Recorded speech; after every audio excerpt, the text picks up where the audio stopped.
ವೀಕ್ಷಕರೇ ನಮಸ್ಕಾರ. ನಾವಿವತ್ತು ಜನನಾಯಕ ಕಾರ್ಯಕ್ರಮದಲ್ಲಿ ಆಯ್ದುಕೊಂಡಿರುವಂಥ ಕ್ಷೇತ್ರ ಯಾವುದಪ್ಪ ಅಂತ ಅಂದರೆ ಸವದತ್ತಿ ವಿಧಾನಸಭಾ ಕ್ಷೇತ್ರ. ಸವದತ್ತಿ ವಿಧಾನಸಭಾ ಕ್ಷೇತ್ರ ಅಂತ ಅಂದಾಗ ನೆನಪಾಗೋದು ಇಲ್ಲಿನ ಶಾಸಕರು, ಅದು ಕೂಡ ವಿಶ್ವಾಸ್ ವೈದ್ಯ ಅವರು.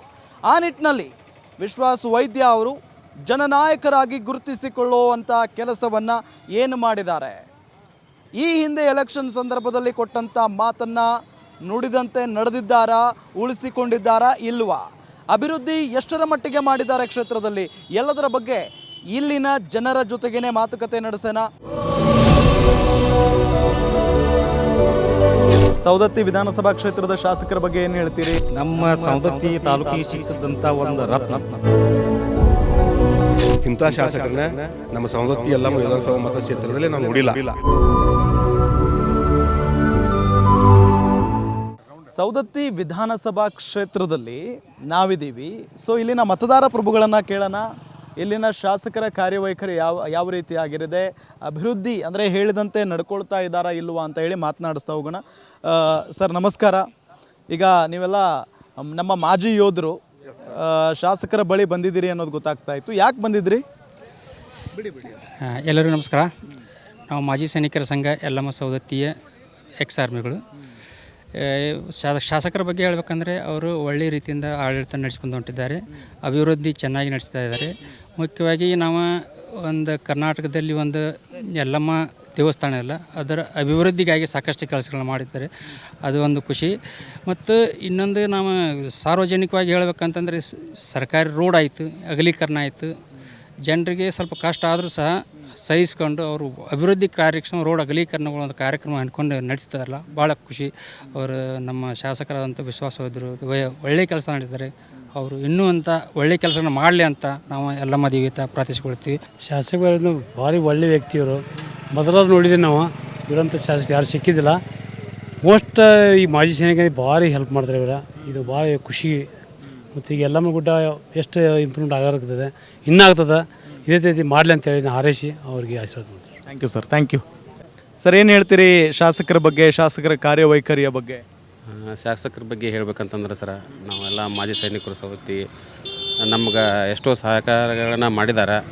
ಹೆಸರಿಗೆ ತಕ್ಕಾಗೆ ಅವರು ವಿಶ್ವಾಸ ಅಂತೇಳಿ ಹೆಸರೈತಲ್ಲ, ಅದೇ ರೀತಿ ಅವರು ಎಲ್ಲರಿಂದ ವಿಶ್ವಾಸವನ್ನು ಉಳಿಸ್ಕೊಳ್ತಾ ಇದ್ದಾರೆ ಅಂತೇಳಿ ನನ್ನ ಇದೆ. ಹೆಸರಿಗೆ ತಕ್ಕಂಗಿದ್ದಾರೆ, ಹೆಸರಿಗೆ ತಕ್ಕನಾಗಿದ್ದಾರೆ. ಅವರಿಗೆ ತಾಯಿ ಜಗನ್ಮಾತೆ ರೇಣುಕಾದೇವಿ ಎಲ್ಲರ ಸೇವೆಯನ್ನು ಮಾಡಲಿ, ಅವರು ಇನ್ನೂ ಇದೇ ರೀತಿ ಸಾರ್ವಜನಿಕರ ಸೇವೆಯಲ್ಲಿ ಮುಂದುವರಲಿ ಅಂತೇಳಿ ನಮ್ಮ ಮಾಜಿ ಸೈನಿಕರ ವತಿಯಿಂದ ನಾನು ಆಶಿಸ್ತೇನೆ. ಸರ್ ನಮಸ್ಕಾರ. ಸವದತ್ತಿ ವಿಧಾನಸಭಾ ಕ್ಷೇತ್ರದ ಶಾಸಕರ ಬಗ್ಗೆ ಏನು ಹೇಳ್ತೀರಿ? ಅವರು ಕೆಲಸ ಮಾಡ್ತಾ ಇದ್ದಾರಾ ಇಲ್ವಾ? ಸವದತ್ತಿ ಶಾಸಕರ ಬಗ್ಗೆ ಹೇಳ್ಬೇಕಂದ್ರೆ ನಮ್ಮ ಸವದತ್ತಿ ತಾಲೂಕಿಗೆ ಸಿಕ್ಕಿದಂಥ ಒಂದು ರತ್ನ. ಯಾಕೆ ರತ್ನಪ್ಪ ಅಂತ ಹೇಳ್ತಾವೆ ಅಂದ್ರೆ ಎಲ್ಲ ಜನಗಳನ್ನು ವಿಶ್ವಾಸ ತಗೊಂಡು ಸುಮಾರು ಈಗ ನಾವು 15-20 ವರ್ಷಗಳಿಂದ ನಮ್ಮಲ್ಲಿ ಕಾಂಗ್ರೆಸ್ ಪಕ್ಷ ಅಧಿಕಾರಕ್ಕೆ ಬಂದಿರಕ್ಕಿಲ್ಲ.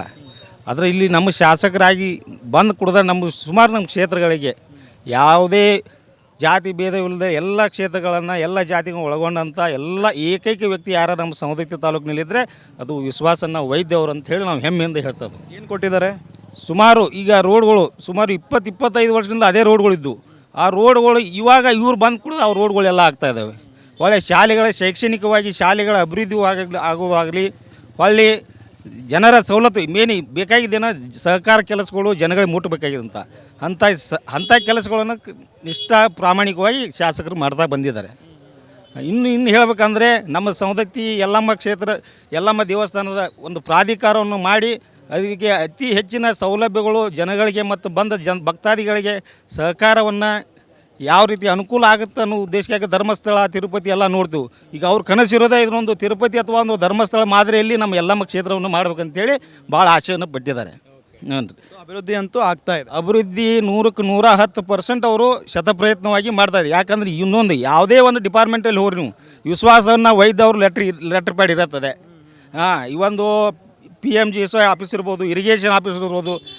ನನ್ನ 2-2.5 ವರ್ಷ ಒಳಗೆ ಉಳ್ಕಿ ಶಾಸಕರು ಹೋಗಿದಾರ ಇಲ್ಲ ಗೊತ್ತಿಲ್ಲ, ನಮ್ಮ ವಿಶ್ವಾಸ ವೈದ್ಯವರು ಲೆಟ್ರ್ ಪ್ಯಾಡ್ ಎಲ್ಲ ಡಿಪಾರ್ಟ್ಮೆಂಟಲ್ಲಿ ಹೋಗಿ ಅಲ್ಲಿ ಇದ್ದಿದೆ. ಇನ್ನೊಂದು 2-2.5 ವರ್ಷ ಒಳಗೆ ಎಲ್ಲ ಡಿಪಾರ್ಟ್ಮೆಂಟ್ ಟಚ್ ಮಾಡ್ಯದಂಥ ಕರ್ನಾಟಕದಲ್ಲಿ ಏಕೈಕ ಶಾಸಕರು ಯಾರಿದ್ರೆ ಅವರು ವಿಶ್ವಾಸನ ವೈದ್ಯವ್ರು ಮಾತ್ರ. ಅದನ್ನು ನಾವು ಹೆಮ್ಮೆಯಿಂದ ಹೇಳ್ತಾ ಇದ್ದೇವೆ. ಯಾಕೆಂದ್ರೆ ಇನ್ನೊಂದು ಏನು ಹೇಳ್ಬೇಕಂದ್ರೆ ನಮ್ಮ ಸತೀಶ್ ಜಾರಕಿಹೊಳಿ ಜಿಲ್ಲಾ ಉಸ್ತುವಾರಿ ಮಿನಿಸ್ಟರ್ ಆದ ಸತೀಶ್ ಜಾರಕಿಹೊಳಿ ಅವರು ಹೆಂಗೆ ಸರ್ವರ ಹಿತವನ್ನು ಹೆಂಗೆ ಕಾಪಾಡ್ತಾರೆ, ಅದಕ್ಕೆ ನೆರಳಾಗಿ ನಮ್ಮ ವಿಶ್ವಾಸ ಅನ್ನೋರು ಎಲ್ಲವನ್ನ ವಿಶ್ವಾಸಕ್ಕೆ ತೊಗೊಂಡು ಅವ್ರ ಹೆಸರಲ್ಲೇ ವಿಶ್ವಾಸ ಇದೆ. ಯಾಕಂದರೆ ಇವ್ರಿಗೆ ಯಾವುದು ಭೇದ ಭಾವ ಯಾವುದು ಮಾಡೋಂಗಿಲ್ಲ. ಇವನ್ ಅವ್ರ ಕಾಸ್ಟ್ ಇರೋದು ಎಷ್ಟು 1000ದಿಂದ 2000 ಜನ. ಯಾಕಂದ್ರೆ ಇಡೀ ಕ್ಷೇತ್ರ ಜನ ಒಂದು 1.5 ಲಕ್ಷ 2 ಲಕ್ಷ ವೋಟರ್ಸು ಅವ್ರ ಪರವಾಗಿದ್ದಾರೆ ಅಂತಂದರೆ ಅವರು ಜನಗಳ ಮೇಲೆ ಇರುವಂಥ ಕಾಳಜಿ, ಜನಗಳು ಅವ್ರ ಮೇಲೆ ತೋರಿಸುವಂಥ ಪ್ರೀತಿ ತುಂಬ ಹೆಮ್ಮೆಯಿಂದ ನಾವು ಹೇಳಬೇಕಾಗತ್ತೆ ಸರ್. ಶಾಸಕರ ಬಗ್ಗೆ ಏನು ಹೇಳ್ತೀರಿ? ಶಾಸಕರು ಕೆಲಸ ಮಾಡ್ತಾ ಇದ್ದಾರಾ? ಸರ್, ನನಗೆ ಗೊತ್ತಿದ್ದಾಗೆ ನನಗೆ 43 ವಯಸ್ಸು. ನನಗೆ ಬುದ್ಧಿ ತಿಳಿಯಕ್ಕೆ ಬಂದಾಗಿಂದ್ರೆ ಇಂಥ ಶಾಸಕರನ್ನ ನಮ್ಮ ಸವದತ್ತಿ ಯಲ್ಲಮ್ಮ ವಿಧಾನಸಭಾ ಮತಕ್ಷೇತ್ರದಲ್ಲಿ ನಾವು ನೋಡಿಲ್ಲ. ಯಾಕಂತಂದರೆ ಒಬ್ಬ ಸಾಮಾನ್ಯ ಯಾವ ರೀತಿ 2018, 23 ಹಿಂದಕ್ಕೂ ಆಗಿದ್ದರು ಒಬ್ಬರು ಶಾಸಕರಾದ ಬಳಿಕೂ ಕೂಡ ಅದೇ ರೀತಿಯ ಜನರ ಜೊತೆಗೆ ಒಡನಾಟವನ್ನು ಇಟ್ಟುಕೊಂಡು ಮತ್ತು ಕಾರ್ಯಕರ್ತರ ಜೊತೆ ಒಂದು ಹುಮ್ಮಸ್ಸಿನಿಂದ ಖುಷಿಯಿಂದ ಒಂದು ಒಳ್ಳೆಯ ಸೌಹಾರ್ದತೆಯಿಂದ ಎಲ್ಲ ಜಾತಿಯವರು ನನ್ನವರೇ ಅನ್ನುವಂಥ ಒಂದು ಉದ್ದೇಶ ಇಟ್ಟುಕೊಂಡು ಯಾವುದೇ ಕೋಮು ಗಲಭೆ ಇಲ್ಲದೆ ಎಲ್ಲ ಸೌಹಾರ್ದತೆಯನ್ನು ಕಾಪಾಡಿಕೊಂಡು ಹೋಗುವಂಥ ಶಾಸಕರು 224 ಕ್ಷೇತ್ರದಲ್ಲಿ ಅದು ಸಿಕ್ಕಿದರೆ ಅದು ಯಾರು ಅಂದರೆ ಅದು ನಮ್ಮ ಸವದತ್ತಿ ಯಲ್ಲಮ್ಮನ ವಿಧಾನಸಭಾ ಮತಕ್ಷೇತ್ರದ ಜನಪ್ರಿಯ ಶಾಸಕರಾಗಿರ್ತಕ್ಕಂಥ ವಿಶ್ವಾಸನ ವೈದ್ಯವ್ರನ್ನ ಬಿಟ್ಟರೆ ನಾನು ಇನ್ನವರಿಗೆ ಯಾರೂ ನೋಡಿಲ್ಲ.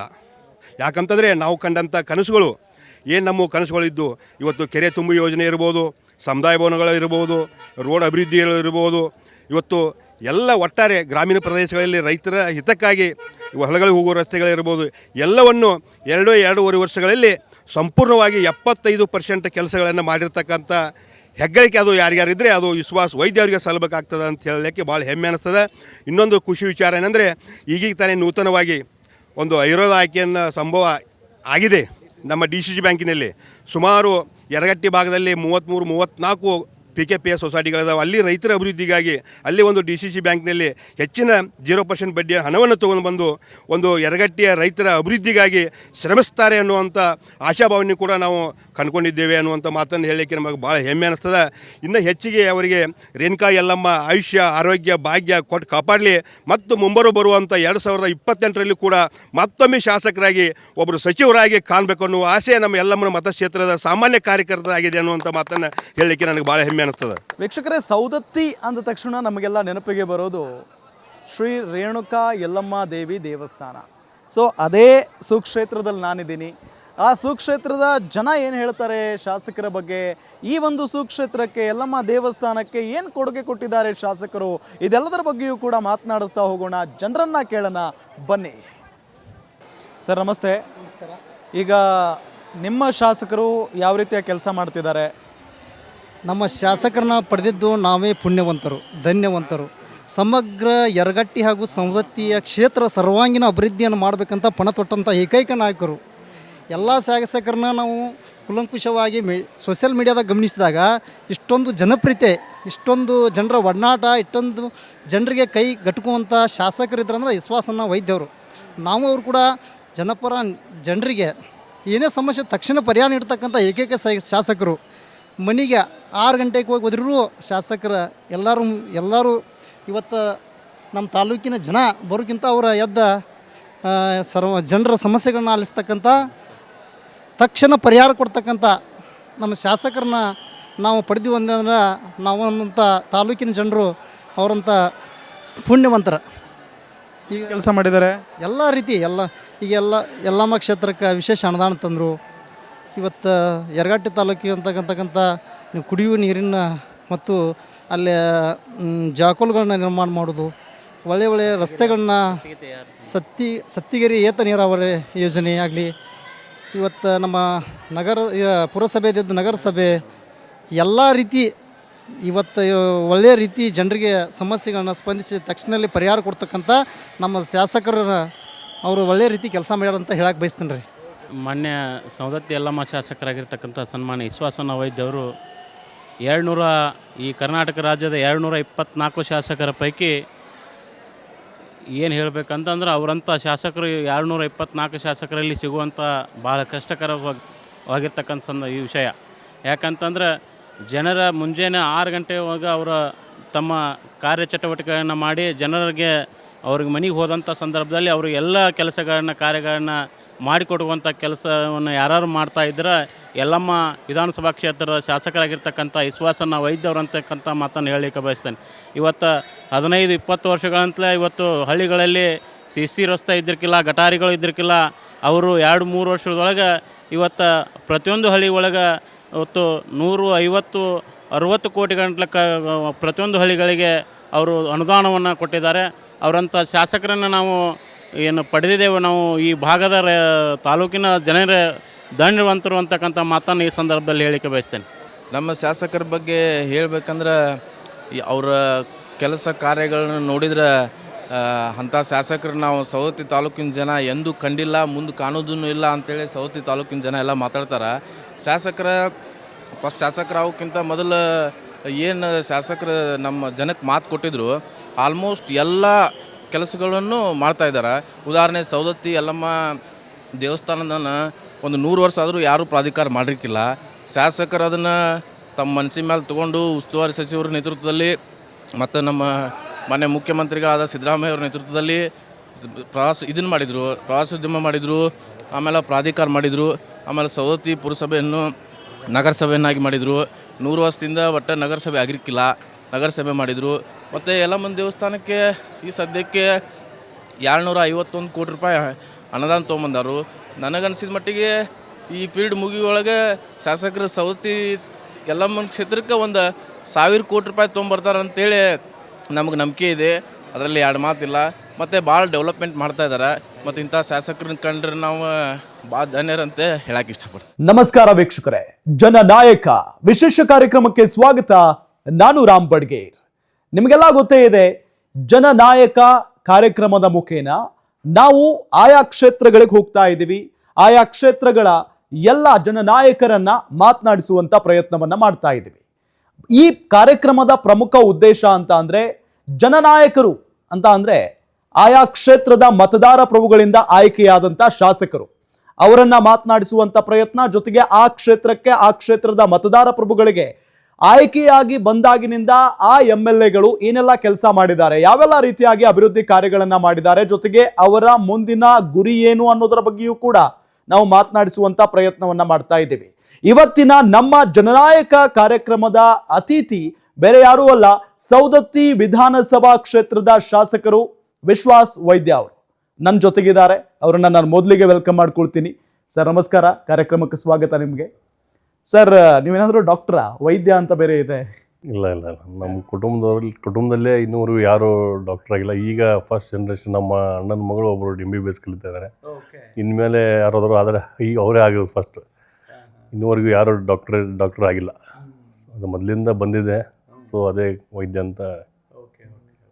ಸೊ ರಾಜಕಾರಣಕ್ಕೆ ಎಂಟ್ರಿ ಕೊಡ್ತೀರಿ, ಎಂಟ್ರಿ ಕೊಟ್ಟ ನಂತರ ಸುಲಭ ಅನ್ನಿಸ್ತಾ ಸರ್ ರಾಜಕಾರಣ? ಮೊದಲು ಭಾಳಷ್ಟು ಕಷ್ಟ ಅನ್ನಿಸ್ತು. ಬಟ್ ಆದರೆ ಈ ಕ್ಷೇತ್ರದ ಅದರಲ್ಲಿ ವಿಶೇಷವಾಗಿ ಯುವ ಜನಾಂಗ ನನಗೆ ಬಹಳಷ್ಟು ಅಣ್ಣ ಅಂಥೇಳಿ ನನ್ನ ಮೇಲೆ ಎಲ್ಲ ರೀತಿಯಿಂದ ಬ್ಯಾಕ್ ಬೋನ್ ಆಗಿ ನನ್ನ ಜೊತೆ ನಿಂತರು. ಭಾಳಷ್ಟು ಸಪೋರ್ಟ್ ಮಾಡಿದರು. ಅವರ ಒಂದು ಉತ್ಸಾಹ, ಅವರ ಉತ್ಸುಕತೆ ನನಗೆ ಮುನ್ನುಗ್ಗಬೇಕು ಅನ್ನುವಂಥ ಒಂದು ಆತ್ಮಸ್ಥೈರ್ಯ, ಆತ್ಮಧೈರ್ಯ ಬೆಳೀತು. ಮುಂದೆ ಬರ್ತಾ ಎಲ್ಲ ಸರಳವಾಗಿ ನಡೀತಾ ಬಂತು. ಇಷ್ಟೇ. ಓಕೆ, ನೀವು MLA ಆಗ್ತೀರಿ ಸರ್. ಈ ಕ್ಷೇತ್ರಕ್ಕೆ ಏನೋ ಒಂದು ಕೊಡುಗೆ ಕೊಡಬೇಕು, ಏನಾದರೂ ಒಂದು ಮಾಡಬೇಕು ಅನ್ನೋ ವಿಷನ್ ಇಟ್ಕೊಂಡು ಬರ್ತೀರಿ. ಏನು ಕೊಟ್ರಿ ಸರ್ ನೀವು MLA ಆದ ನಂತರ ಈ ಕ್ಷೇತ್ರಕ್ಕೆ?